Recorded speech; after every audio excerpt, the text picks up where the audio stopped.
तो स्टार्ट करते हैं। जो हम टॉपिक आज हम शुरू करने वाले हैं that will be drainage system of India, which is very important directly भी और इनडायरेक्टली भी, both the examination, in fact all the three examination, CDSE, AFCAT and NDA, right.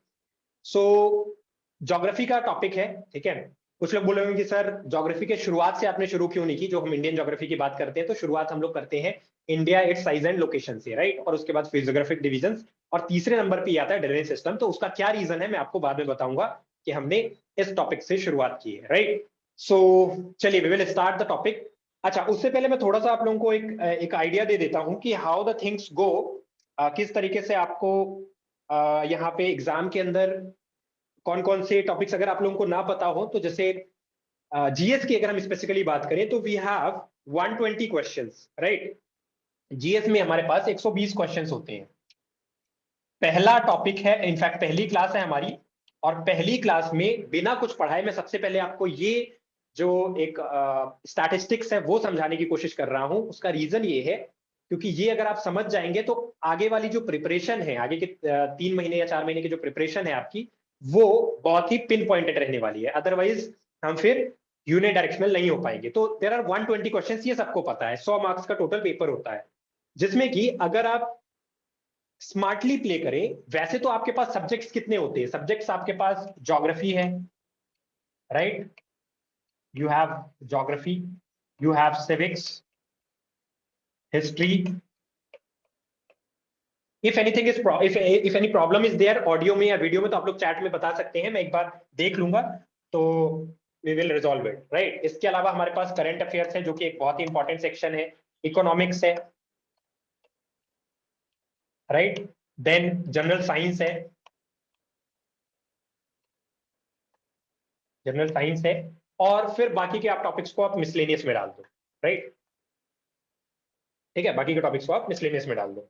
अगर आप इन टॉपिक्स को देखेंगे ध्यान से, तो इसमें से ऑन एन एवरेज ज्योग्राफी में कोई फिक्स नहीं होता है कि इतने नंबर ऑफ क्वेश्चंस होते हैं, बट आप ऐसा मान सकते हैं कि 15 से कम क्वेश्चन नहीं होते। अमूमन 15 से कम क्वेश्चंस नहीं होते हैं, और हाईएस्ट नंबर ऑफ जो क्वेश्चंस है वो 20, 21, 22 तक भी जा सकते हैं। तो आप, मैं एक एवरेज लगा के दे रहा हूं, ये कोई ऑफिशियल डेटा नहीं है। मान लेते हैं कि लेट्स से कि 17 to 18 क्वेश्चंस आपके ज्योग्राफी से आते हैं, right, out of 120 question. Civics भी ऑलमोस्ट सिमिलर रहता है, मतलब 16 से 18 क्वेश्चन सिविक्स में भी होते हैं। कभी एक दो क्वेश्चन कम हो सकते हैं, कभी एक दो क्वेश्चन ज्यादा हो सकते हैं। हिस्ट्री की अगर हम बात करें तो हिस्ट्री थोड़ा सा कम होता है, कभी कभार ज्यादा भी हो जाता है, बट वैसे नॉर्मली देखा जाए तो 8 से 10 क्वेश्चन, 12 क्वेश्चन, ठीक है। फिर उसके बाद करंट अफेयर्स की हम बात करें तो इसके भी लगभग लगभग 20 क्वेश्चन के आसपास आ जाते हैं। Then economics again under 10। General science एक बहुत ही डिसाइडिंग फैक्टर होता है, इसमें से 30 क्वेश्चन आते हैं, 30 क्वेश्चन। कभी 27, 28 भी होते हैं, कभी 32, 33 भी हो जाते हैं, बट ऑन एन एवरेज आप 30 क्वेश्चन मान सकते हैं। और बाकी के लेस्ट ऑफ द क्वेश्चन मिसलेनियस में, जो आप स्पोर्ट्स की बात करें, चाहे आप उसमें अवार्ड्स की बात करें, बुक्स की बात करें, ईच एंड एवरीथिंग, राइट।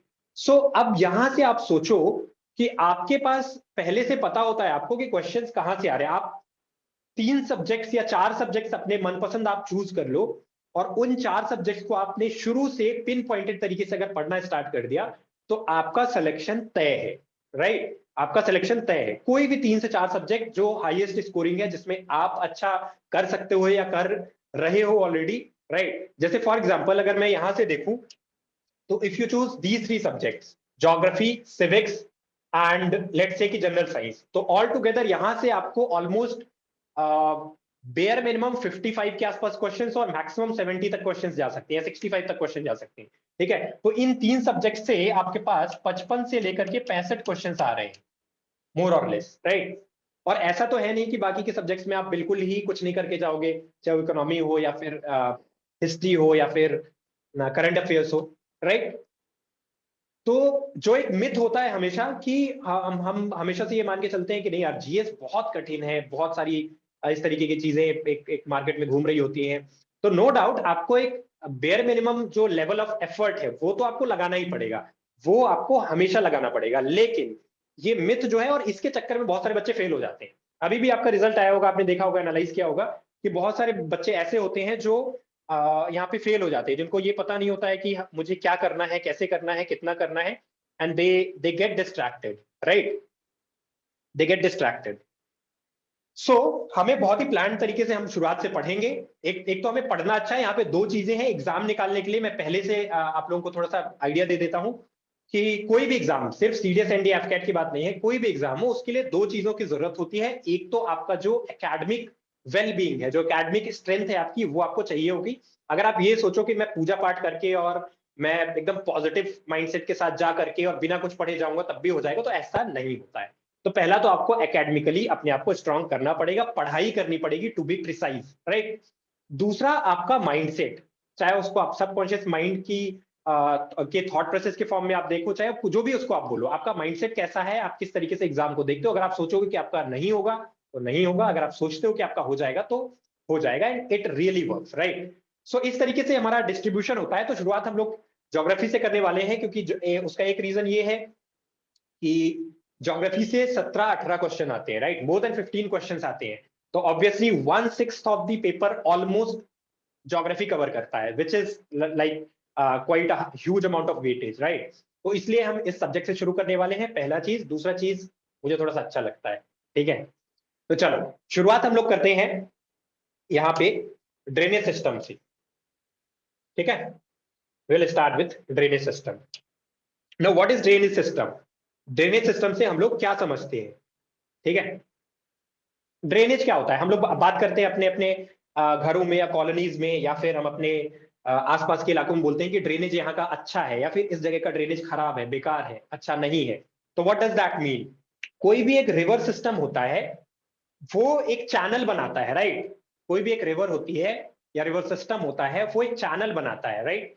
तो जहां जहां उसका ड्रेनेज होता है, जहां जहां वो ड्रेन करती है, जहां जहां जिस जिस इलाके को वो ड्रेन करती है, या फिर उसका प्रभाव रहता है, उसके वाटर का प्रभाव रहता है डायरेक्टली इनडायरेक्टली, उस पूरे इलाके को, उस पूरे सिस्टम को हम बोलते हैं ड्रेनेज सिस्टम, राइट। तो जैसे हम बात करेंगे अगर इंडिया के ड्रेनेज सिस्टम की, अच्छा, ड्रेनेज सिस्टम में हम मेनली रिवर्स को ही काउंट करते हैं, इसके अलावा वाटर के और भी सोर्सेस है, वेल्स भी होते हैं, ट्यूबवेल्स भी होते हैं, and all those things are there. But जो फ्लोइंग वाटर है वो आपको रिवर से ही मेनली मिलता है, राइट। बाकी लेक्स हो, पॉन्ड्स हो, वो सब स्टेशनरी वाटर के सोर्सेस है। तो लेट अस से कि एक एक हमारे पास एक रिवर है या सोर्स ऑफ वाटर है, जो कि इस पॉइंट से निकलता है, राइट। इस वाले पॉइंट से वो निकल रहा है, और यहां से निकल करके और इस तरीके से आगे की तरफ जा रहा है, ठीक है। और फाइनली यहाँ पे कोई बड़ी वाटर बॉडी है और यहाँ पे जाकर के वो एंड हो जा रहा है। यहाँ से ओरिजिन हुआ, यहाँ पे उसका माउथ हुआ। तो बीच में क्या होता है कि इस पूरे जर्नी में उसके पास मल्टीपल रिवर्स होती हैं, जो कि आकर के उससे मिलती हैं। कई बार ये रिवर खुद जाकर के आगे बाइफरकेट हो जाती है, राइट। तो कुछ ट्रिब्यूटरीज होती हैं, कुछ डिस्ट्रीब्यूटरीज होती हैं, और ये सब मिला करके इसमें छोटी छोटी नदियां, कुछ नदियां इनसे जुड़ेंगी, कुछ इनसे जुड़ेंगी, और फिर ये फाइनली जुड़ करके मिल करके और एक पूरा सिस्टम बनाती है। तो ये जो पूरा सिस्टम है, ये जो पूरा सिस्टम कोई भी एक रिवर बनाती है, इसको बोलते हैं ड्रेनेज सिस्टम, राइट। अब ड्रेनेज सिस्टम एक इंडिविजुअल रिवर का भी हो सकता है, ग्रुप ऑफ रिवर्स का भी हो सकता है, पूरे देश का ड्रेनेज सिस्टम भी हो सकता है। तो जब हम देश के ड्रेनेज सिस्टम की बात करते हैं, यानी कि पूरे इंडिया के ड्रेनेज सिस्टम की बात करते हैं, तो उसमें इंडिया की जितनी भी मेजर रिवर्स हैं उन सबको हम काउंट करते हैं। वो कहां पे लाई करती हैं, उनकी कौन सी ट्रिब्यूटरीज हैं, उनकी कौन सी डिस्ट्रीब्यूटरीज हैं, उन सबका जो तंत्र है, जो सिस्टम है, उस सबको मिलाकर के हमने क्या बोला? ड्रेनेज सिस्टम ऑफ इंडिया, ठीक है। फिर अब ड्रेनेज सिस्टम ऑफ इंडिया जो है वो एक बहुत ही ब्रॉड टर्म है, राइट, क्योंकि उसमें मल्टीपल रिवर्स है। इंडिया में अगर आप छोटी बड़ी सारी रिवर्स मिला लें तो 400 से ज्यादा रिवर्स हैं, ठीक है। हमारे देश में मोर देन 400 रिवर्स हैं, छोटी बड़ी सब मिला करके। अगर आप मेजर रिवर्स की बात करें, बड़ी रिवर्स, तो मतलब 13-14 बड़ी रिवर्स है, लॉन्ग रिवर्स। अगर आप मीडियोकर रिवर्स की बात करें तो लगभग 40+ मीडियोकर रिवर्स है, और छोटी मोटी सब मिला के 400 के आसपास है। तो इन सबको मिलाकर के हमारे देश का ड्रेनेज सिस्टम बनता है। अब इस ड्रेनेज सिस्टम को भी हमने डिवाइड कर दिया छोटे छोटे पार्ट्स में, जिससे कि हमारा जो पढ़ने का काम है या फिर समझने का काम है, उनको बाइफरकेट करने का काम है, वो ज्यादा आसान हो जाए, ठीक है। जैसे एक हमने इंदस रिवर सिस्टम कर दिया, एक हम ब्रह्मपुत्र कर दिया, या फिर हमने गंगा रिवर सिस्टम कर दिया, तो फिर हम उस रिवर से जुड़ी हुई जितनी भी ट्रिब्यूटरीज डिस्ट्रीब्यूटरीज है, सिर्फ इन्हीं को पढ़ते हैं। तो उसमें हमने एक तरीके से कन्फाइन कर दिया एक सेट ऑफ रिवर्स को एक रिवर सिस्टम के अंदर, राइट। तो इस तरीके से हमारे पास ये होता है ड्रेनेज सिस्टम ऑफ किसी भी पर्टिकुलर कंट्री का, ठीक है। This is the drainage system. Actual में शुरुआत में जो थोड़ा सा आप लोगों के लिए थोड़ा सा विलम्ब हुआ 2-4 मिनट 5 मिनट का, so why did it happen, I had a map, right. So वो मेरे ख्याल से आज प्रेजेंट हो नहीं पाया। I would like to check in between, जब आपको थोड़ा सा टाइम दूंगा 5 मिनट का, कि अगर वो मैप में प्रेजेंट कर पाऊँ तो प्रॉपरली फिर आपको बहुत सारी चीजें और अच्छे से समझ में आ जाएंगी। अदरवाइज मैं उसको फिर कल प्रेजेंट करूंगा। There was some issue in the pen drive, right, so it was not working at all.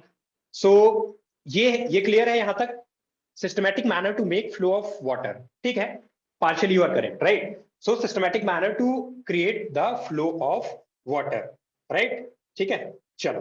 तो ये हो गया हमारा ड्रेनेज सिस्टम। अब ड्रेनेज बेसिन क्या होता है? What is drainage basin? किसी भी एक, जो कोई भी एक रिवर जिस इलाके में कोई भी रिवर अपने वाटर से और अपने ट्रिब्यूटरीज की वाटर से अपना प्रभाव डालती है, राइट, या फिर उस जगह को ड्रेन करती है, उस जगह के वाटर के रिक्वायरमेंट को पूरा करती है, उसको बोलते हैं उस रिवर का ड्रेनेज बेसिन, राइट। तो कोई भी रिवर अगर जा रही है तो जैसे सपोज करते हैं कि एक रिवर ये जा रही है, तो इसके चारों तरफ एक एरिया होगा जहां तक इस अकेली रिवर का, जो आपको पर्पल कलर से दिख रही है, इसका एक प्रभाव होगा। तो उसको हम बोलते हैं कि इस रिवर का वो ड्रेनेज बेसिन है, ठीक है। तो this is the basic definition of drainage system and drainage basin, right. अब अगर हम पूरे इंडिया के ड्रेनेज सिस्टम को देखें, अच्छा, अब इसमें जो ड्रेनेज सिस्टम है या बेसिन है, इसको हम दो टाइप में डिवाइड कर सकते हैं। एक होता है कॉन्कॉर्डेंट और एक होता है discordant, right. So how can we divide the drainage system या drainage basin of our country? So it can be divided into two parts, right, ठीक है। या ड्रेनेज पैटर्न जो है वो हमारा दो तरीके से हम इसको डिवाइड कर सकते हैं, drainage pattern, right. Drainage pattern दो टाइप का होता है अगर हम इंडिया के कॉन्टेक्स्ट में बात करें तो। And how it is, first one is discordant and the second one is concordant, right? So discordant drainage pattern and concordant drainage pattern. Ab discordant or someone has written something, drainage basin is an area of land where water from rain or snow melt downhill into a body of water such as river, lake, wetland. हाँ exactly, मतलब उस पूरे उस particular river या फिर उस particular source of water पे जहां जहां से वाटर आता है, जहां से वो उसका प्रभाव होता है, जहां पे उसकी ट्रिब्यूटरीज होती हैं, डिस्ट्रीब्यूटरीज होती हैं, उन सबको मिलाकर के हम बोलते हैं उसका ड्रेनेज बेसिन, ठीक है, उसका ड्रेनेज बेसिन, राइट। जैसे क्या होता है, इसको थोड़ा सा और मैं आसान शब्दों में आपको समझाऊं। जैसे लेट अस से कि हमारे पास एक रिवर का फिर से हम एग्जांपल लेते हैं। एक रिवर है, ऐसे फ्लो करती है, ठीक है, यहां से स्टार्ट होती है इस जगह से, और यहाँ पे जाकर के यहाँ पे कोई बड़ी वाटर बॉडी है इधर, और यहाँ पे एंड हो जाती है। अब एक तो हुआ कि इस रिवर में जो पानी जा रहा है, तो ये रिवर जो होगी इसकी विड्थ वो लिमिटेड होगी, 100 मीटर होगी, 200 मीटर होगी, 300 मीटर होगी, 500 मीटर होगी, राइट। तो अपनी विड्थ के हिसाब से आगे की तरफ जा रही है, लेंथ होगी 1000, 500, 1500, 2000 किलोमीटर, राइट। अब क्या होता है कि ये रिवर अकेले ये रिवर नहीं बना रही है, इसके साथ एक इधर से एक और रिवर आएगी जिसको हम बोलेंगे इसकी क्या है, ट्रिब्यूटरी है, राइट। अच्छा, इस ट्रिब्यूटरी का पानी भी इसके अंदर आएगा। इस ट्रिब्यूटरी में पानी कहां से आएगा, इसके अंदर एक छोटी सी और रिवर मिलेगी। इस छोटी रिवर में पानी कहां से आएगा, इसके अंदर एक छोटा सा नाला मिलेगा, ठीक है। नाले में पानी कहां से आएगा, उसके अंदर यहाँ पे बहुत सारे खेत होंगे, ठीक है, और या फिर कोई हिली एरिया होगा, ठीक है, वहां से पानी बह के नाले में आएगा, फिर नाले से छोटी रिवर से मीडियम रिवर, फिर मीडियम रिवर से बड़ी रिवर। तो ये पूरा एक तंत्र बन रहा है, ठीक है, ये पूरा एक तंत्र बन रहा है। अगर आप डायरेक्टली देखें तो जो नाले का पानी है या फिर ये जो खेतों का पानी है, उसका अगर मानते हैं कि ये गंगा रिवर है, तो खेत के पानी और गंगा रिवर का डायरेक्टली कोई रिलेशन नहीं है, लेकिन फिर भी ये खेत का पानी जो है ये गंगा रिवर बेसिन का ही पार्ट है, राइट। मतलब एक आप ये मान सकते हैं कि उसका बेसिन वहां तक जाता है, ठीक है। So this is basically what we mean by basin, किसी भी एक रिवर का बेसिन, राइट, ठीक है। So two types of patterns are there, ठीक है, जिसने भी यहाँ पे बोला था सही बोला है, राइट। चलो, तो दो टाइप के पैटर्न्स है, डिस्कॉर्डेंट एंड कॉन्कॉर्डेंट, ठीक है। अब डिस्कॉर्डेंट और कॉन्कॉर्डेंट का मतलब क्या हुआ? डिस्कॉर्डेंट ड्रेनेज पैटर्न का मतलब ये होता है कि जो रिवर्स होती है वो अपना पाथ अपने पूरे के पूरे लेंथ के अलोंग चेंज नहीं करती है। फिर से रिपीट कर रहा हूं, जो डिस्कॉर्डेंट रिवर्स होती है, जो डिस्कॉर्डेंट पैटर्न फॉलो करने वाली रिवर्स होती है, वो अपने पाथ को अपने पूरे के पूरे लेंथ के अलोंग चेंज नहीं करती हैं, बार बार उनमें चेंजेस नहीं आती हैं। जैसे कि फॉर एग्जांपल इंडस या फिर Ganga river system, right. The path of river does not change along its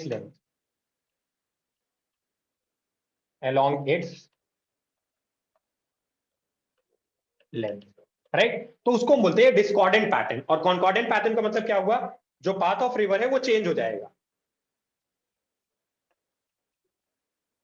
the path of river keeps changing frequently,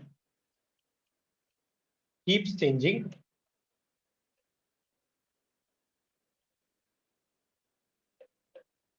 along its length, right. अब जैसे डिस्कॉर्डेंट और कॉन्कॉर्डेंट के एग्जांपल क्या है, इंदस या जो गंगा रिवर सिस्टम है, अगर इनकी मेजर रिवर्स की आप बात करें तो इनके पास, जैसे गंगा रिवर है, राइट, तो गंगा रिवर का पाथ बार बार चेंज नहीं होता है। गंगा रिवर जहां से जा रही है लगभग ऑलमोस्ट वहीं से जा रही है सालों साल से। ऐसा नहीं कि आज अगर कानपुर के उत्तरी छोर से गंगा जा रही है तो आज से 100 साल बाद उसके दक्षिणी छोर से गंगा जाने लगेगी, ऐसा नहीं है। या फिर कानपुर शहर को बिल्कुल ही छोड़ देगी और कहीं से जाने लगेगी, ऐसा नहीं है। तो ऐसे ड्रेनेज पैटर्न को हम बोलते हैं डिस्कॉर्डेंट ड्रेनेज पैटर्न। अदरवाइज अगर हुआ तो वो कॉन्कॉर्डेंट ड्रेनेज पैटर्न होता है।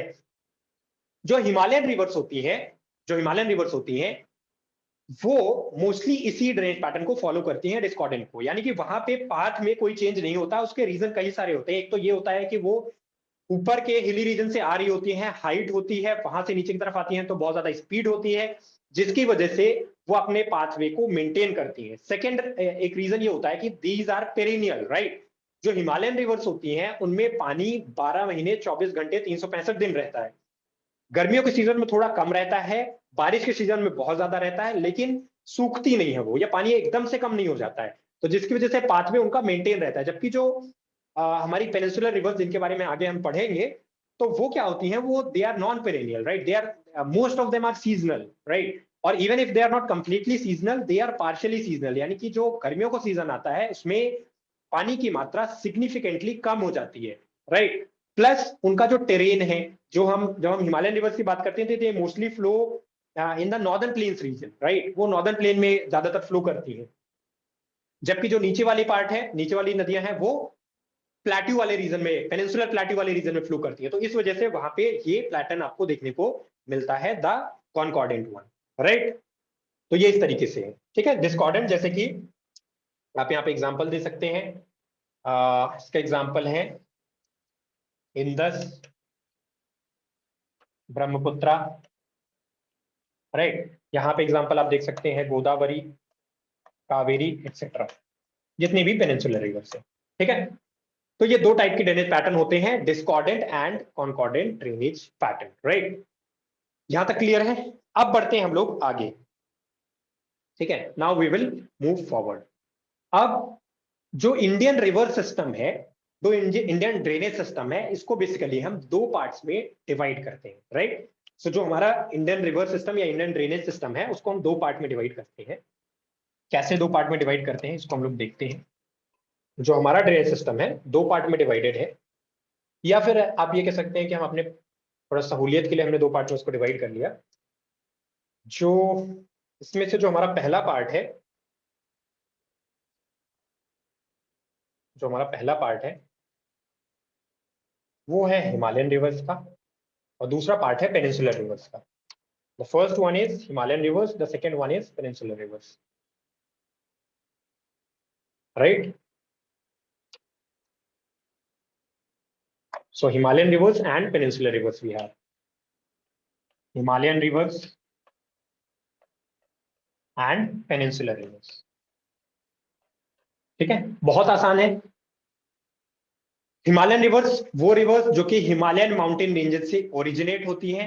फ्लो भले नीचे आके नॉर्दर्न प्लेन्स में, या फिर even some of them extend up to Thar desert, या फिर कुछ उनमें से फिर हमारा eastern part of the country के लिए चली जाती हैं। मोस्टली नॉर्दर्न प्लेन्स में फ्लो करती हैं। तो हिमालयन रिवर्स जो कि हिमालय से ओरिजिनेट होती हैं, और पेनिनसुलर रिवर्स जो कि पेनिनसुलर प्लेट्यू से ओरिजिनेट होती है। Mostly, not all of them, but mostly they originate from peninsular plateau or region very near to peninsular plateau, right?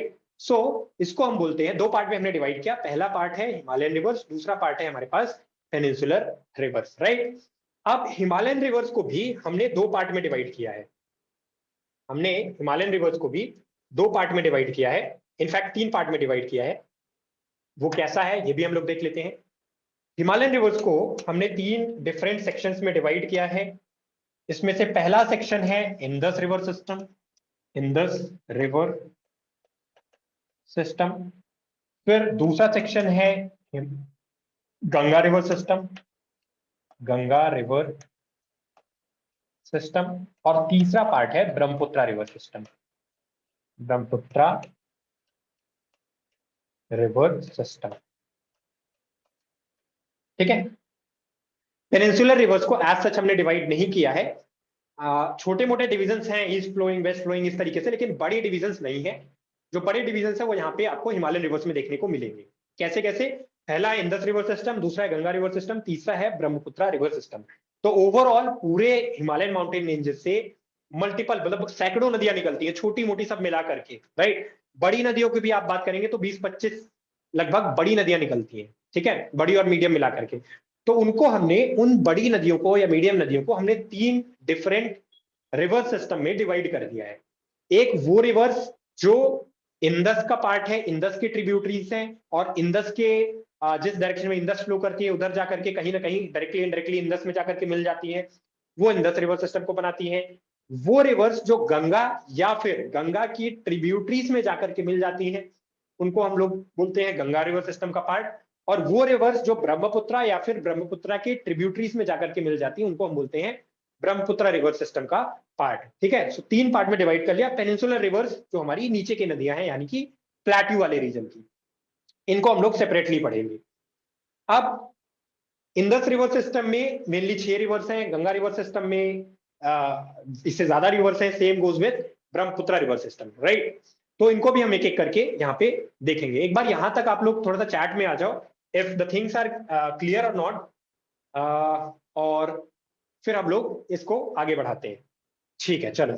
सो तीन पार्ट में हमने डिवाइड किया, Indus river system, Ganga river system and Brahmaputra river system. ठीक है, अब इसमें से पहला जो पार्ट है हमारा, that is Indus river system.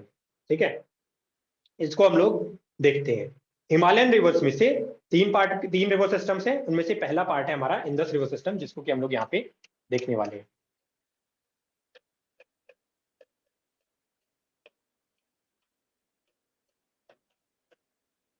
Indus river system, right. अच्छा, अब इसमें से सवाल कैसे पूछे जाते हैं, किस तरीके के पूछे जा सकते हैं, चाहे वो सीडीएस हो, एनडीए हो, एफकैट हो। और बहुत सारे सवाल ऐसे भी होते हैं, कई बार ड्रेनेज सिस्टम से आपको डायरेक्ट क्वेश्चन नहीं मिलता है, लेकिन इनडायरेक्ट मिलता है।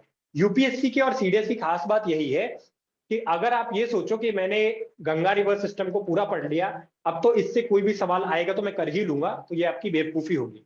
हमेशा यूपीएससी नॉर्मली ऐसे क्वेश्चंस पूछता है कि आपको मल्टीपल टॉपिक्स का ज्ञान होना चाहिए, ठीक है, और थोड़ा सा ब्रॉडर टर्म में आपको ज्ञान होना चाहिए। अगर आपने सोचा कि मैं ऊपर ऊपर से पढ़ के जाऊंगा और क्वेश्चन हो जाएगा, तो कई बार हो जाता है, लेकिन इसकी कोई गारंटी नहीं है, क्योंकि क्वेश्चंस हमेशा फंसाने वाले होते हैं, हमेशा ऐसे होते हैं कि आपको या तो आपको ऑप्शंस कंफ्यूजिंग होंगे, या तो एक ही क्वेश्चन को, जैसे वो मैच द फॉलोइंग टाइप का क्वेश्चन होगा, या more than one correct answer type question होंगे, या फिर दो अलग अलग कॉन्सेप्ट्स को मर्ज कर दिया जाएगा, उसके बेसिस पे क्वेश्चंस बनेंगे। ठीक है, तो क्वेश्चंस कैसे भी बन सकते हैं, राइट।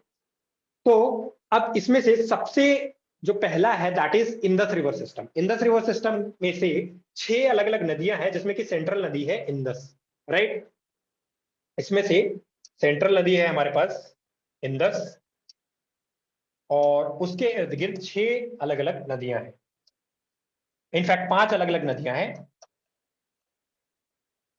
ठीक है, कौन कौन सी नदियां हैं? चेनाब है, जो कि सबसे बड़ी लार्जेस्ट ट्रिब्यूटरी है इंडस की। देन चेनाब के बाद सतलज है,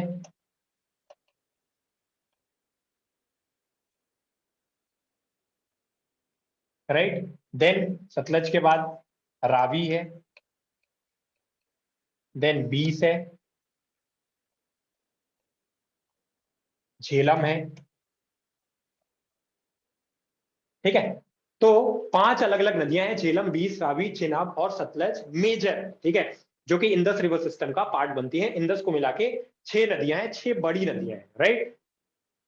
इसके अलावा छोटी छोटी और भी नदियां हैं जो कि चारों तरफ से मिलकर के अलग अलग डिस्ट्रीब्यूटरीज या ट्रिब्यूटरीज बनाती हैं, नॉट डिस्ट्रीब्यूटरीज बट ट्रिब्यूटरीज बनाती हैं।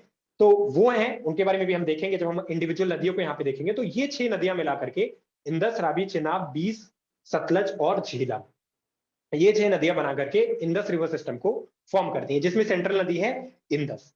इंडस कहां से निकलती है? इंडस निकलती है Mansarovar lake which is situated in, Indus कहां से निकलती है? इसमें से पहली जो रिवर है that is Indus, right. The first river is Indus.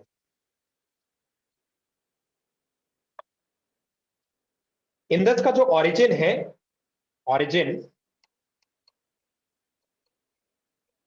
That is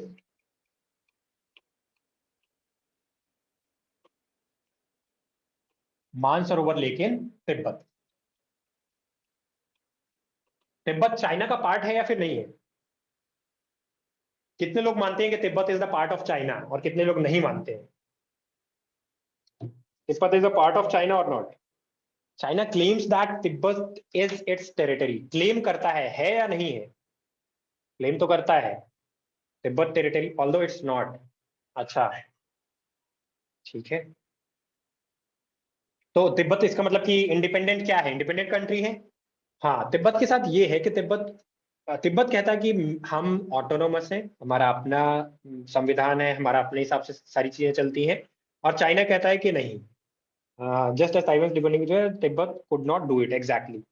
in fact हमारे साथ भी तिब्बत का एक पुराना वो है कि when you know in the earlier days, जब हम शुरुआत में हमारी इंडिपेंडेंट हुई थी, तो हमें भी एक मौका मिला था जिस टाइम पे Jawaharlal Nehru was the Prime Minister of India. So we got a chance कि we can not annex, I would say, China, but हाँ, वहां पे हमारे पास एक ये चांस था कि हम सॉरी, तिब्बत एनेक्स करने का नहीं, बट तिब्बत खुद से मिलना चाहता था, या हम अगर चाहते उस समय, बिकॉज चाइना का जो नेचर है, by nature China is like kind of aggressive in nature, right. और एग्रेसिव से ज्यादा हम बोल सकते हैं कि एक्सपांशनिस्ट इन नेचर। वो सारी की सारी अपने आसपास की कंट्रियों को अपने साथ मिलाना चाहता है, या फिर उनके कुछ लैंड के पार्ट को अपने साथ मिलाना चाहता है। इसके उल्टे इंडिया का हमेशा से जो मतलब एक रुख रहा है, उदारवादी रहा है। जैसे फॉर एग्जांपल, हमने बांग्लादेश को लिबरेट कराया था 1971 में। अगर हम बांग्लादेश को लिबरेट करा के एक इंडिपेंडेंट कंट्री का दर्जा दे सकते हैं या दिला सकते हैं, तो हम बांग्लादेश को हथिया भी सकते थे। चारों तरफ से इंडिया से घिरा हुआ है, इधर वेस्ट बंगाल है, मेघालय है, असम है, त्रिपुरा है, तो सारे स्टेट्स, और नीचे की तरफ क्या है, खुला है, कोई कंट्री नहीं है, बे ऑफ बंगाल है, राइट। तो हमारे पास ये मौका था, लेकिन हमने ऐसा नहीं किया। तो अनलाइक चाइना, चाइना हमेशा इसी फिराक में रहता है कि ऐसा कुछ भी हो जाए। तो उस टाइम भी इंडिया के पास मौका था, जवाहरलाल नेहरू जी के टाइम पे, लेकिन इंडिया ने ऐसा किया नहीं। तो फिलहाल तिब्बत जो है दैट इज वो चाइना का ही पार्ट, उसको आप मानो। वो ऑटोनोमस बॉडी अपने आप को क्लेम करता है, but it is ultimately governed by China only, right. हाँ, एग्जैक्टली सेम है। Tibet is annexed by China, but it says it is independent. तो वो अपना एक अलग ऑटोनोमस बॉडी लेकर के बैठे हुए हैं। सो इसका ओरिजिन जो है that is Mansarovar lake in Tibet, right. यहां से 2 और नदियां निकलती हैं, उनके बारे में हम लोग अभी डिस्कस करेंगे। तो इसका ओरिजिन हो गया।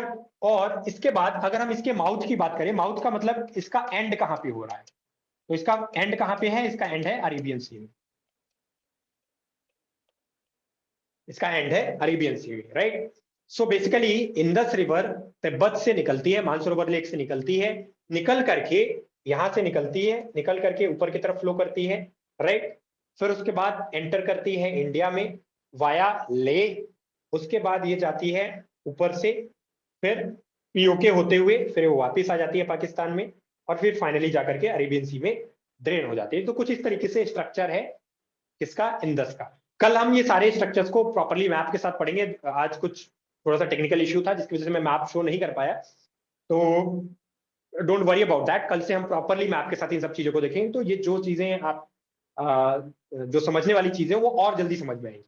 तो खैर, यहां से मानसरोवर लेक से ये निकलती है, और पूरा ऊपर ऊपर से ही निकल करके और फाइनली नीचे आ जाती है, right. So except Jammu and Kashmir and Leh, ये और किसी भी इंडियन स्टेट को टच नहीं करती है, ठीक है। तो इस तरीके से जाकर के और नीचे की तरफ फिर पाकिस्तान, पाकिस्तान में जाकर के अरेबियन सी में कराची के पास ये ड्रेन हो जाती है।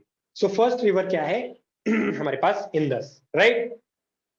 इंदस रिवर जो है उसकी ऑलमोस्ट 1/3 लेंथ जो है दैट इज इनसाइड इंडिया। बाकी की जो 2/3 है उसमें से ऑलमोस्ट 80% पाकिस्तान के अंदर है, इंक्लूडिंग पाकिस्तान ऑक्युपाइड कश्मीर, और rest of the part is with China और तिब्बत, राइट। सो इस तरीके से ये ऐसी रिवर है जो कि 3 अलग अलग देशों से होकर के फ्लो करती है। So China, then India and then Pakistan, including the Pakistan occupied Kashmir which is ultimately the part of our country India, right. So इस तरीके से 3 अलग अलग देशों से ये होकर के बहती है इंदस रिवर, ठीक है। इंदस की खास बात की, मतलब इंदस रिवर से जुड़ी हुई एक खास बात ये भी है कि we have the Indus water treaty. अगर आपने इसके बारे में सुना हो, अगर आपने इंदस वाटर ट्रीटी के बारे में सुना हो, Indus water treaty, what is Indus water treaty, कितने लोगों को आइडिया है? किसी को अगर आइडिया हो तो विद इन 10 सेकेंड जल्दी से चैट के अंदर एक बार रिप्लाई कर दो, otherwise I tell you what is Indus water treaty. Indus water treaty क्या है, एक बार जल्दी से बता दो। अगर आप लोगों को आइडिया है, नहीं है आइडिया तो कोई दिक्कत नहीं है। कुछ लोगों ने रिस्पॉन्स किया यहाँ पे। Water distribution, H2O distribution between India and पाक। हाँ ठीक है, थोड़ा सा इसके बारे में और अगर आप लाइट थ्रो कर सके तो, if you know about the same. ठीक है, चलो, तो we will talk about this. Indus water treaty क्या है? अच्छा, उससे पहले जो इंदस है उसका एक और नाम है, वो है Singi Khambam, right. So another name for Indus is Singi Khamban, Khamban, right, which means lion's mouth. Singi मतलब सिंह एंड खंबम मतलब mouth, so it means lion's mouth, right. So ये सवाल भी कई बार पूछा जाता है, पूछा गया है अलग अलग एग्जाम्स में कि ये नाम किस रिवर से रिलेटेड है, या किस रिवर को बोला जाता है, या किस रिवर से एसोसिएटेड है, राइट। तो ये इंदस के साथ एसोसिएटेड है, सिंगी खंबम, जो कि इसको तिब्बत में बोला जाता है जहां पे ये ओरिजिनेट होती है, right. Now getting back to the treaty, Indus water treaty क्या है? बेसिकली क्या है कि जब भी कोई इंटरनेशनल रिवर होती है तो उस रिवर का अधिकार, कोई भी वाटर सोर्स हो, अगर वो इंटरनेशनल है, प्रोमिनेंटली रिवर की भी हम बात करेंगे, तो रिवर का अधिकार किसी एक देश के पास नहीं होता है। जैसे अगर हम यहाँ पे इंदस की बात करें तो 3 देश इन्वॉल्व है, कौन कौन से? चाइना। तो ये थी कहानी, मतलब इंदस वाटर ट्रीटी में किस तरीके से हमने वाटर का डिस्ट्रीब्यूशन किया। चलो, इसमें से इसी ट्रीटी के अनुसार 20 रावी और सतलज, ये 3 ऐसी रिवर्स थी जो कि इंडिया के कंट्रोल में रहेंगी। कौन कौन सी 3 रिवर्स? 20, रावी एंड सतलज, ये इंडिया के कंट्रोल में रहेंगी। और इंदस, झेलम और चेनाब, ये 3 रिवर्स पाकिस्तान के कंट्रोल में रहेंगी। जो ओवरऑल वाटर का परसेंटेज है वो 80 से स्लाइटली ज्यादा है, 80.5% के आसपास है जो पाकिस्तान के पास रहेगा, और 20 से थोड़ा सा कम 19.5 के आसपास है जो कि इंडिया के पास रहेगा। तो कुछ इस तरीके से ये डिस्ट्रीब्यूशन हुआ इंदस वाटर ट्रीटी के अकॉर्डिंग, जिसमें हमने रिवर्स का डिस्ट्रीब्यूशन किया कि किसके पास अधिकार रहेगा कौन सी रिवर का, और कितना वाटर इंदस रिवर का इंडिया में रहेगा, कितना वाटर इंदस रिवर का इंडिया से बाहर जाएगा, ठीक है। तो इसके लिए एक परमानेंट इंदस कमीशन बनाया गया, there was a permanent Indus commission, ठीक है। कई लोग सोचते हैं, इनफैक्ट मैं भी पहले सोचा करता था जब मैं छोटा था, जब इंडिया और पाकिस्तान की लड़ाई होती थी तो मुझे लगता था कि यार इंदस रिवर का पानी हम बंद क्यों नहीं कर देते। जब इंडिया के जवानों को पाकिस्तान मार रहा होता है या फिर आतंकवादी हमले कर रहा होता है, तो उस टाइम पे हम इंडिया का जो पानी है, जो इतनी सारी रिवर्स, हमारे पास 6 रिवर्स है जो यहाँ से होकर के जाती हैं, तो उनका हम पानी क्यों नहीं रोक देते। तो हम इसलिए नहीं रोक पाते क्योंकि हम एक ट्रीटी के तहत बंधे हुए हैं, उस ट्रीटी के अनुसार हम पानी को नहीं रोक सकते हैं, and we have to supply the water to Pakistan, right. So इसका भी स्क्रीनशॉट लेना हो तो आप लोग ले लीजिए एक बार, then we will move ahead. अच्छा, ये ट्रीटी हुई थी 19 सितंबर 19 सितंबर this was done on 19th of September. हालांकि डेट पूछे जाने की संभावना कम है, लेकिन जीरो नहीं है, कभी भी पूछी जा सकती है। यूपीएससी कई बार ऐसे सवाल पूछ लेता है, ठीक है, या कई अलग अलग एग्जाम्स में पूछ लेते हैं। तो 19th of September was the date. चलो, सो पहली रिवर हमारी हो गई इंदस रिवर, राइट। सेकेंड जो रिवर है इंदस रिवर सिस्टम की, ऊपर से नीचे हम लोग देखते हैं। पहले हम यहाँ पे ये कर लेते हैं। सबसे ऊपर जो रिवर है, जो नॉर्दर्न मोस्ट रिवर है, ये सवाल कई बार पूछा जाता है, ठीक है। तो हम एक बार जब इस टॉपिक को खत्म करेंगे तब भी मैं आपसे डिस्कस करूंगा। एक बार मैं पहले बता देता हूँ, सबसे ऊपर जो रिवर है दैट इज इंदस, राइट। सबसे टॉप में जो रिवर है, सबसे नॉर्थ में जो रिवर है, वो है इंदस, ठीक है। सबसे ऊपर रिवर है इंदस। इंदस के बाद नेक्स्ट जो रिवर है दैट इज झेलम, ठीक है। इंदस के बाद नेक्स्ट रिवर है झेलम। झेलम के बाद नेक्स्ट रिवर है चेनाब, ठीक है। चेनाब के बाद नेक्स्ट रिवर है बीस। उसके बाद है रावी, और उसके बाद है सतलज। कुछ इस तरीके से ऊपर से नीचे, नॉर्थ टू साउथ ये रिवर्स आती है, ठीक है। इंदस, झेलम, चेनाब, बीस, रावी एंड सतलज, ठीक है। इनफैक्ट रावी, बीस एंड सतलज, ठीक है। ये ऊपर होगी, यहाँ पे रावी हो जाएगी, रावी, बीस एंड सतलज। तो इस तरीके से ये तीन रिवर्स हैं। नीचे की तीन रिवर्स हैं ये इंडिया के कंट्रोल में है, और ऊपर की जो तीन रिवर्स हैं ये पाकिस्तान के कंट्रोल में, ठीक है। तो ये नॉर्थ टू साउथ इनका एक तरीके से आप कह सकते हैं कि अरेंजमेंट है। ये सवाल एकदम 100% फेवरेट सवाल है यूपीएससी का या फिर सीडीएस का। ऐसा सवाल आने के 100% चांस है।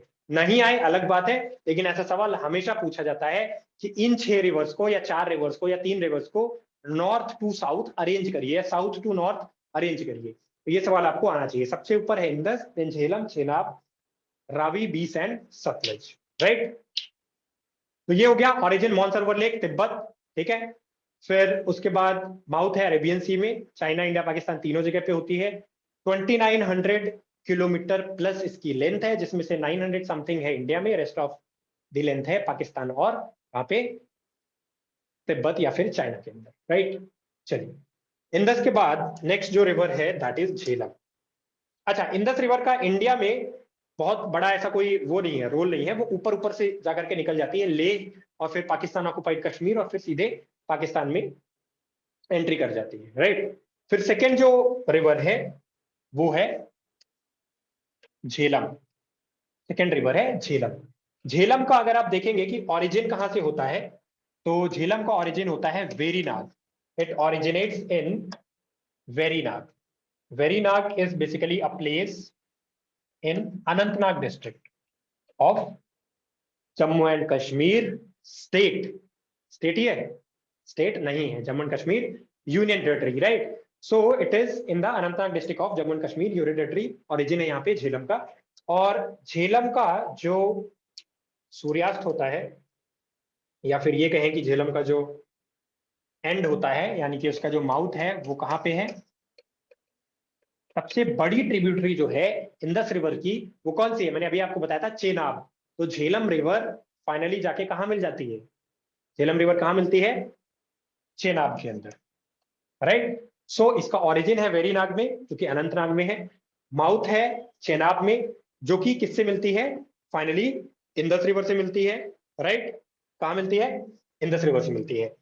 ये इंदस रिवर से मिलती है पाकिस्तान के अंदर, लेकिन जो झेलम है वो हमारे यहाँ पे ही मिल जाती है, right. So this is how it goes. Then अगर हम इसकी बात करें तो इसके किनारे पे श्रीनगर और वुलर लेक, ये दो इंपॉर्टेंट प्लेसेस हैं जो कि यहाँ पे वुलर लेक को फीड करती है झेलम रिवर, और श्रीनगर इसके किनारे पे बसा हुआ है। अगर आपने हैदर मूवी देखी हो, या हैदर मूवी छोड़ दो, आपको शुरू से बचपन से ही आपने देखा होगा, जब भी श्रीनगर की बात होती है तो हमारी जो झेलम रिवर है वो बीच में आती है, क्योंकि झेलम श्रीनगर को ड्रेन करती है। श्रीनगर शहर झेलम रिवर के बैंक्स में स्थित है, right. So this is the second river which is Jhelum, ठीक है। क्लियर है? Anjali, why is this so? ऐसा इसलिए है, एक सेकेंड, किसी ने सवाल पूछा है। अच्छा अच्छा अच्छा, यू वर नॉट ऑडिबल। चलो ठीक है, मैं एक बार फिर से बता देता हूँ, एक बार फिर से मैं बता देता हूँ। इंडस वाटर ट्रीटी बेसिकली 1960 में हुई, जब इंडिया पाकिस्तान पहले क्या था, पहले तो दोनों अलग अलग थे। इंडिया आजाद हो गया, पाकिस्तान भी अपना अलग देश बन गया।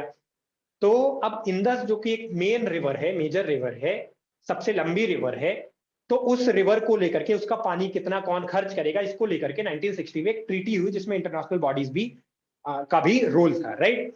उस ट्रीटी के अनुसार इंडिया और पाकिस्तान की तरफ से, इंडिया की तरफ से जवाहरलाल नेहरू जी जो कि उस समय भारत के प्रधानमंत्री थे, पाकिस्तान की तरफ से जनरल अयूब खान जो कि वहां के राष्ट्रपति थे, उन दोनों ने मिल करके एक 19 सितंबर 1960 को एक ट्रीटी साइन की, जिसके तहत टोटल वॉल्यूम ऑफ वाटर का 80 पॉइंट सम परसेंटेज पाकिस्तान रखेगा और 19 पॉइंट सम परसेंटेज इंडिया रखेगा।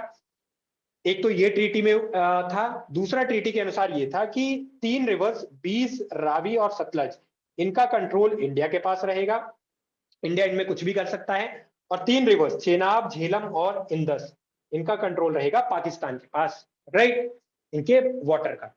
दूसरा, परमानेंट इंदस कमीशन बनाया गया। तीसरा, आपका जो सवाल था लास्ट में, अंजलि ने मेरे ख्याल से पूछा था या फिर सोनल ने पूछा था, हाँ अंजलि ने पूछा था कि इंडिया को 20% ही क्यों मिलता है पानी। तो उसका 20% मिलने का रीजन यही है क्योंकि वो ट्रीटी में ही 20% लिखा हुआ है। और ये जो ट्रीटी होती है, ये कितनी लेंथ किस देश के अंदर है, कितना एरिया ड्रेन करता है, क्योंकि ओवरऑल अगर आप देखोगे तो मैक्सिमम एरिया जो इंडस रिवर अकेले ड्रेन करती है वो पाकिस्तान के अंदर करती है। बहुत ही थोड़ा सा एरिया इंडिया के अंदर, हार्डली फ्यू हंड्रेड किलोमीटर, और बाकी का एरिया तिब्बत के अंदर। तो आधे से ज्यादा एरिया अकेले पाकिस्तान के अंदर ड्रेन करती है। तो that is why it has got maximum volume of water with Pakistan. ठीक है, क्लियर है?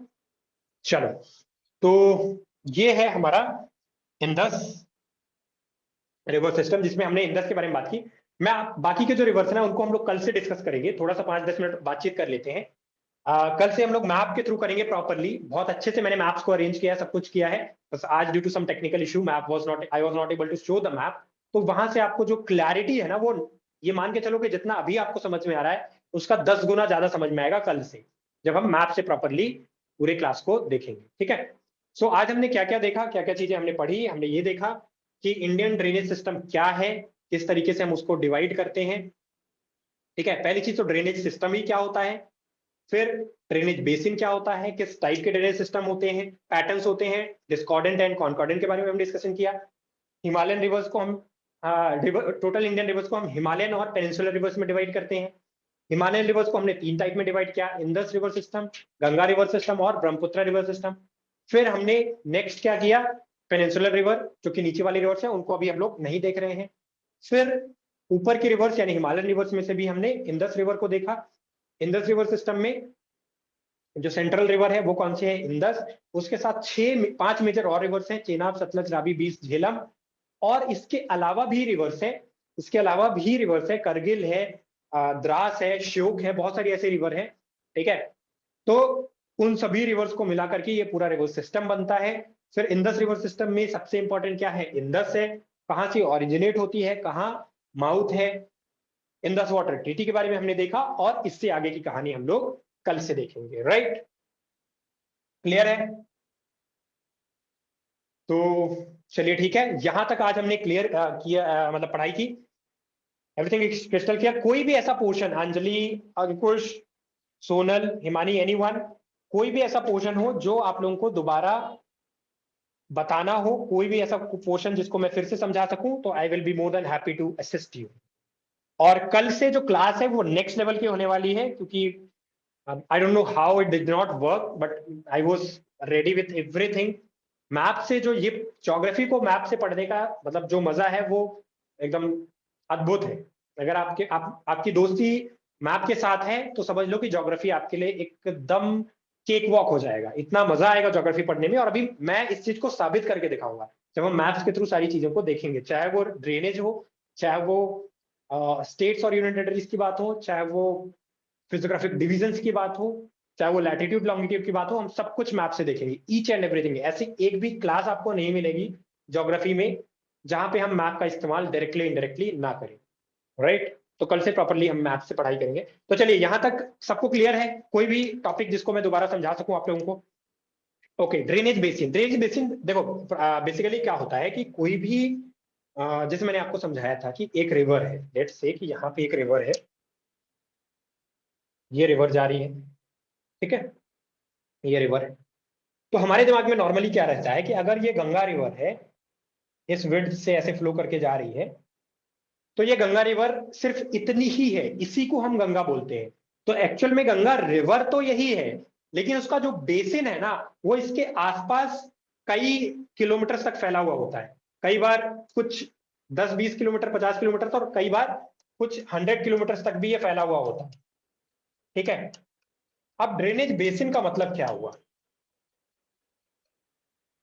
एक एक भाषा में आप ऐसे समझ सकते हो कि जहां जहां का पानी अल्टीमेटली आके गंगा रिवर में मिल रहा है, उस वो सारा इलाका गंगा रिवर का बेसिन का पार्ट है। फॉर एग्जाम्पल, जैसे मैंने आपको पहले भी समझाया था क्लास की शुरुआत में, यहां पे एक खेत है, ठीक है। तो अभी अगर आप लोग कंट्री साइड को आपने विजिट किया हो, अगर आपने गांव देखा हो, कस्बा देखा हो, और डेफिनेटली आई गेस कि आप सभी लोगों ने कहीं ना कहीं देखा होगा, तो कोई अगर खेत है, बड़ा छोटा कैसा भी हो, तो जब बारिश का मौसम होता है, तो खेत से क्या होता है कि किसी एक साइड में ढलान होता है, ठीक है, मतलब पानी के निकलने की जगह होती है, या तो इधर जाएगा, इधर जाएगा, इधर जाएगा, कहीं ना कहीं पानी जाता है। लेट्स से कि पानी यहां से ऐसे जा रहा है, इधर की तरफ पानी आ रहा है, तो इन चारों खेतों से पानी ऐसे ऐसे करके आया, तो ऐसे चार नहीं, 4,000 खेत हो गए। तो सारे खेतों का पानी आते आते आते आते किसी एक नाले में आएगा, ठीक है, इन सभी का पानी एक नाले में आएगा, इस नाले में घुस जाएगा पानी, राइट। फिर ये नाला आगे आकर के एक एक रिवर को ज्वाइन कर लेगा। ये छोटी रिवर है, बहुत छोटी सी रिवर है, ठीक है। तो इस नाले का पानी इस रिवर के अंदर आ जाएगा, ठीक है। फिर ये रिवर आगे जाकर के और गंगा रिवर को ज्वाइन कर लेगी, राइट। तो अल्टीमेटली क्या हुआ, इस खेत का पानी भी इनडायरेक्टली गंगा रिवर के अंदर आ गया। तो ये पूरा का पूरा इलाका इसके बेसिन में काउंट होगा। This is Ganga river basin, या फिर किसी एक पर्टिकुलर रिवर का ये बेसिन हुआ, जहां तक उसके पानी का प्रभाव है डायरेक्टली इनडायरेक्टली। जरूरी नहीं कि गंगा जल ही वहां तक जाए, गंगा जल वहां तक जाए ऐसा कोई जरूरी नहीं है। उसके ट्रिब्यूटरीज, डिस्ट्रीब्यूटरीज, सबका मिलाकर के जो एक एरिया होता है, उसको हम बोलते हैं उस रिवर का बेसिन, ठीक है। तो इसका कोई डेफिनेट बाउंड्री नहीं होती, जैसे स्टेट बाउंड्रीज या फिर डिस्ट्रिक्ट बाउंड्रीज या फिर आप कह सकते हैं कि कंट्री की बाउंड्रीज होती है, ऐसी कोई बाउंड्री नहीं होती है। बस एक इलाका होता है कि हाँ, यहाँ वाला जो इलाका है ये गंगा का इलाका है, गंगा का तटीय क्षेत्र है, तो उसको हम बोलते हैं basin. I hope I am clear with the message. Sonal, are they its tributaries? हाँ, they might be their tributaries, they might be their distributaries, right. अभी हम इस कॉन्सेप्ट को आगे पढ़ेंगे कि ट्रिब्यूटरी क्या होती है और डिस्ट्रीब्यूटरी क्या होती है। तो वो ट्रिब्यूटरीज भी हो सकती है, डिस्ट्रीब्यूटरीज भी हो सकती है, ठीक है।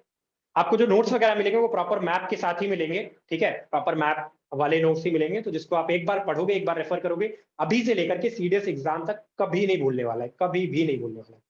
अच्छा, कुछ चीजें, क्योंकि अभी हम यहाँ पे ज्योग्राफी पढ़ रहे हैं, तो आई वुड लाइक शुरुआत से ही, मेरा काम है आपको गाइड करना, आपको फॉलो करना है या नहीं करना है, इट इज योर डिसीजन, पर मैं कुछ चीजें बता देता हूं, और ऐसी छोटी छोटे स्टेप्स मिल करके ही आपका सिलेक्शन कराएंगे।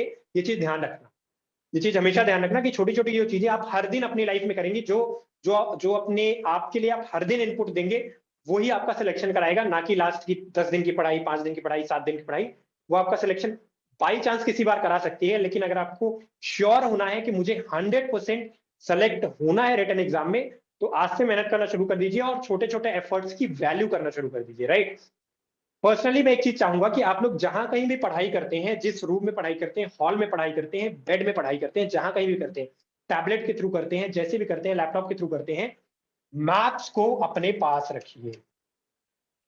किसी दिन मौका मिलेगा तो मैं आपको अपना रूम दिखाऊंगा, मैं अपना बेसिकली स्टडी रूम दिखाऊंगा, जहां पे मैं बैठ करके पढ़ता हूँ और पढ़ाता भी हूँ, सब कुछ करता हूँ वहां पे। वो रूम पूरा मैप से भरा हुआ है। एटलीस्ट आप लोगों के पास एक इंडिया का मैप, राइट, एक वर्ल्ड का मैप, और एक आपके स्टेट का मैप, और अगर पॉसिबल हो तो आपके सिटी का मैप या डिस्ट्रिक्ट का मैप। ये चारों मैप्स आपके पास होने चाहिए, ठीक है, 100% होने चाहिए। नहीं है जिसके पास तो कल लाओ, परसों लाओ, 2 दिन बाद, 5 दिन बाद, 7 दिन बाद लाओ, लेकिन get done with this thing if you want to get qualified in CDSE और एफकेट और एनडीए एग्जाम सीरियसली। उसका रीजन मैं आपको बता रहा हूं, और मैं प्रूव कर दूंगा, विथ इक्वेशन प्रूव कर दूंगा कि जिस बच्चे के कमरे में ये चारों मैप्स होंगे और जिसके पास नहीं होंगे, मैप वाला जो बच्चा होगा वो आगे निकल जाएगा। आज नहीं तो कल उसको डेफिनेटली बेनिफिट होगा। मैं बैठा रहता हूं, मैं देखता रहता हूँ, क्योंकि मैं कोई मुझे हर एक चीज सब कुछ तो मालूम है नहीं, बहुत सारी चीजें ऐसी भी जो मैं हर दिन सीखता हूँ, एवरी डे मैं I keep on learning, right. तो कई बार ऐसा होता है कि मैं देखता रहता हूँ, अचानक से मुझे क्लिक होता है कि यार ये तो मुझे पता ही नहीं था, ऐसा भी हो सकता है। अच्छा, अफ्रीका में सबसे नीचे जो southern part of African continent है, वहां पे साउथ अफ्रीका है, उसके आसपास जिम्बाब्वे भी है। कौन सी कंट्रीज है जहां से ट्रॉपिक ऑफ कैंसर गुजरती है, जहां से ट्रॉपिक ऑफ कैप्रिकॉर्न गुजरती है, इक्वेटर गुजरती है, ठीक है। इंडिया इक्वेटर से कितना ऊपर है, इंडोनेशिया अंडमान निकोबार से कितना, किस डायरेक्शन में है। तो ये सारी चीजें बिना मैप के और बिना रिगर्स प्रैक्टिस ऑफ मैप के आपको नहीं आएगी। तो टिप ऑफ द डे आज के लिए आपके लिए यही है, apart from the regular class, कि आपको मैप को अपना दोस्त बनाना है, ठीक है।